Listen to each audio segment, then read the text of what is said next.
Hey everybody, Smart Silver Stacker here. I hope you're doing well.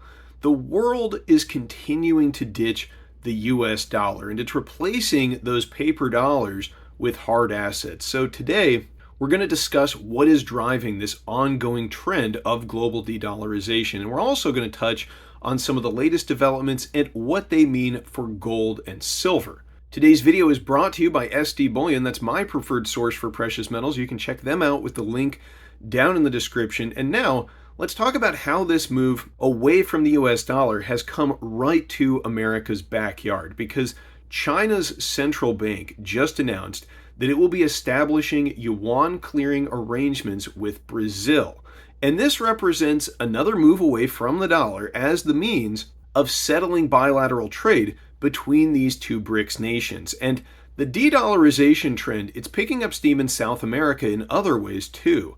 We just had Brazilian President Luiz Lula da Silva and Argentine leader Alberto Fernandez publish a co-authored article that outlined their aims for greater economic integration in the region. They're encouraging the use of local currencies for bilateral trade, and also they are working on developing a common South American currency. Now, this new currency, Brazil suggests calling it the Sur, meaning South.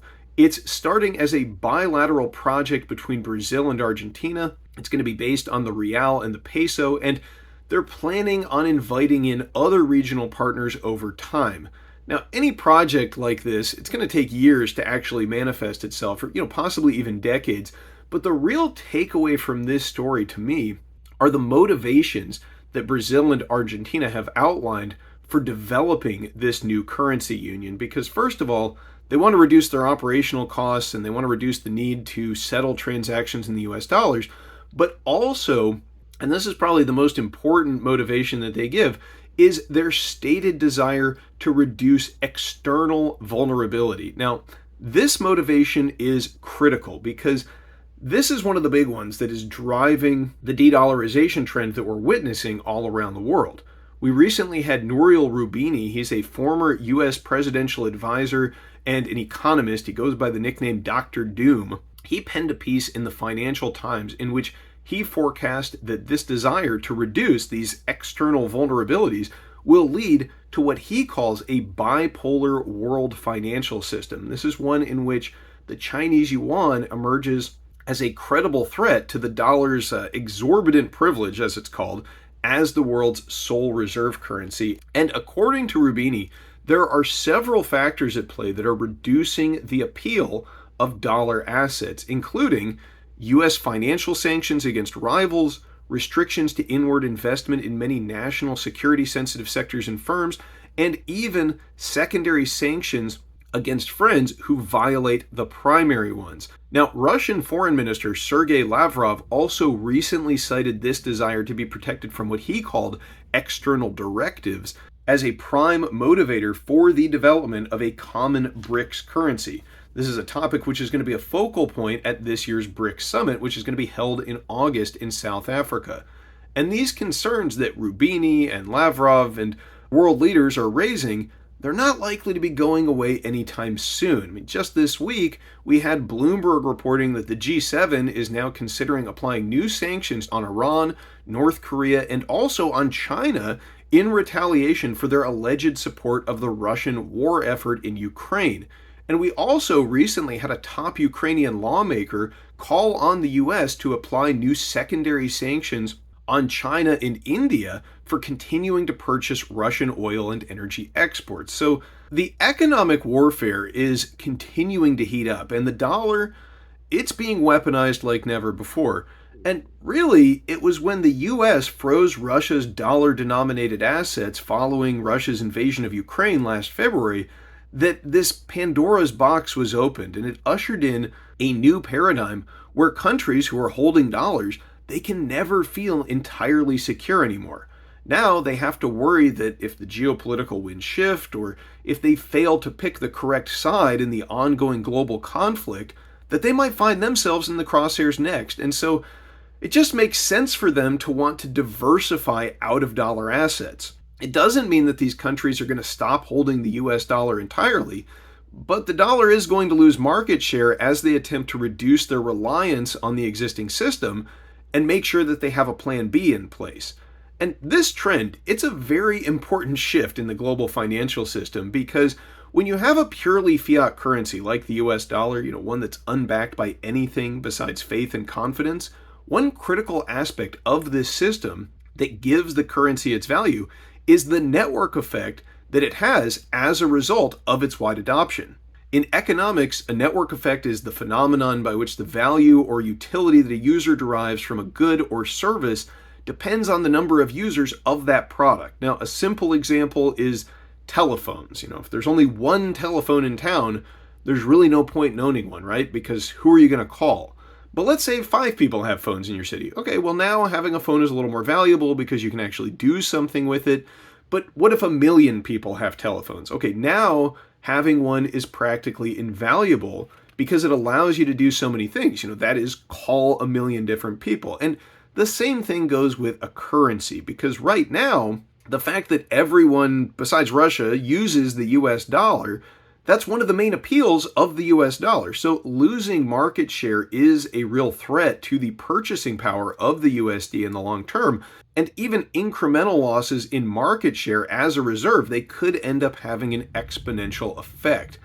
Now, even the IMF has acknowledged that this weaponization of the US dollar and other G7 currencies is triggering a flight into hard assets. They wrote this in their recent working paper, Gold as International Reserves, a barbarous relic no more, that the recent coordinated and multilateral sanctions have made gold a particularly attractive asset to countries around the world. This is what they claim is behind the recent rapid accumulation of gold by central banks. Now, in 2022, central banks purchased more gold than in any year since 1967. And that is a trend that looks like it is set to continue in 2023. In fact, China just announced that they added another 15 tons of gold to their reserves in January, making it the 3rd month in a row of official purchases and bringing the Chinese official gold reserves up to 2,025 tons.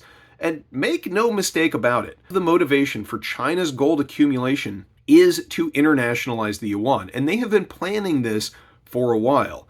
This is an article published by China's Sina Finance news agency back in 2014. It's authored by a Song Xin, then the general manager of China National Gold Group Corporation. Now, pardon the sentence structure. This article is a Google translation, but in it, Xin writes, if the renminbi is to be internationalized, it must be universally accepted and stable in value. So it is very important to have sufficient gold reserves as a basis to increase the gold content and credibility of the renminbi. In this sense, for China, the strategic mission of gold is to support the RMB to go international. And he lays out the plan pretty succinctly, writing, the first step is to increase to 4,000 tons, surpassing Germany to rank 2nd in the world, and the second step is to gradually increase to 8,500 tons, surpassing the reserve level of the United States. Now, according to their current official reserves numbers, China has not achieved these goals yet, but there is a strong likelihood that China, which happens to be the world's top producer of gold and who has also been importing gold for years, they probably have a lot more of the yellow metal than they're letting on, and they will likely wait to play that hand at a time of their choosing for optimal benefit in their campaign of de-dollarization. Now, it's not just nations and central banks around the world that are moving into precious metals and hard assets. Retail consumers and individuals are also mimicking this trend to some extent. In 2022, we had record demand for physical silver coming out of India. That resulted in a drain of Western bullion bank inventory levels as the precious metals were flowing from west to east. And Reuters reported just today that the recent dip in the price of gold has led to even higher retail demand across Asia. They quoted one Mumbai-based gold dealer as saying, after 2 months, there's some momentum in the market. Many buyers who postpone purchases hoping for a reduction in the import duty will start purchases if prices fall further. And so this demand in Asia is, I believe, going to put a bit of a floor under the price of precious metals. And for our sake, I hope that US citizens are also taking advantage of this pullback in the precious metals and establishing positions in gold and silver, because when this whole levered up casino financial system that we have finally does fall apart, the more individuals who are prepared and who still have some real money in their hands, the better off the economy is going to be, and the faster that any kind of real economic recovery will actually take place. But when I look at what consumers in the US are doing, especially compared to their Chinese counterparts, I do get a little concerned, because according to government data, now mind you, this is official Chinese government data, so, take it with a gigantic grain of salt, but Chinese citizens borrowed $564 billion in 2022. Now, that is less than half of the previous year. And instead of accumulating more debt, according to these official numbers, they are saving more money. And household deposits in China hit a record high of $2.6 trillion equivalent in 2022. Now, if you compare that to the US savings rate, which after spiking during the era of pandemic stimulus checks, has now fallen as low as 3.4%, which is well below pre-pandemic levels. As rising inflationary pressures continue to squeeze US consumers, they're now tapping into their savings to make ends meet. And not only are US consumers not saving, they are taking on record levels of high interest credit card debt, which in quarter four of 2022 hit $930 billion. Now that's an increase of 18.5% year over year.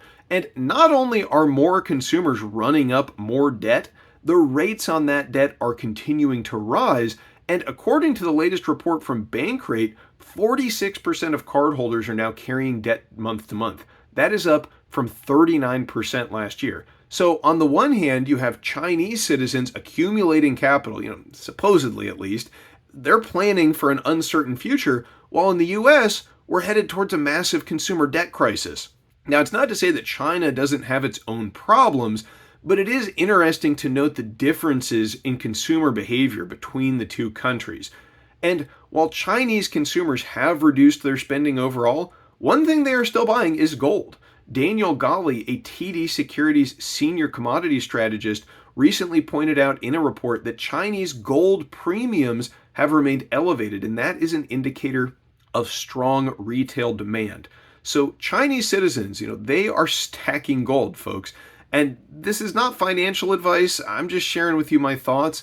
But I do at least hope that more Americans wake up to the threats that are posed by this fifth generational economic warfare and begin to hedge their bets by establishing positions in both physical gold and physical silver. And I do think it is important to note here that precious metals, while they're critical, they're not the only commodities that are in play in this de-dollarization story. Don't forget that just this past December, Chinese President Xi Jinping was calling for oil and gas payments to be made in Chinese yuan. This was while he was speaking at the Gulf Summit hosted in Riyadh. And it was at that same summit that Crown Prince Mohammed bin Salman heralded in what he called a historic new phase of relations with China. Now, does that mean that Saudi Arabia is going to price oil in yuan? It hasn't happened yet, not officially at least, but this could in fact represent the most serious threat of all to the dollar, because this would mean an end to the 5-decade-old petrodollar system, and that is one of the main underpinnings of the dollar's reserve status. It's one of the main factors that is responsible for that network effect that the dollar has going for it. So, threats to the dollar, they do seem to be multiplying rapidly as we move through 2023. And I want to get your take.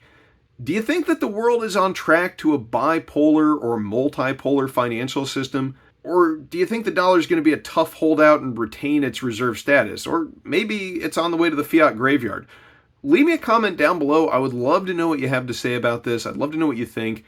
And I do just want to say a big thank you to everyone for watching. Stay safe and happy stacking, everyone. I'll catch you next time. Smart Silver Stacker, out.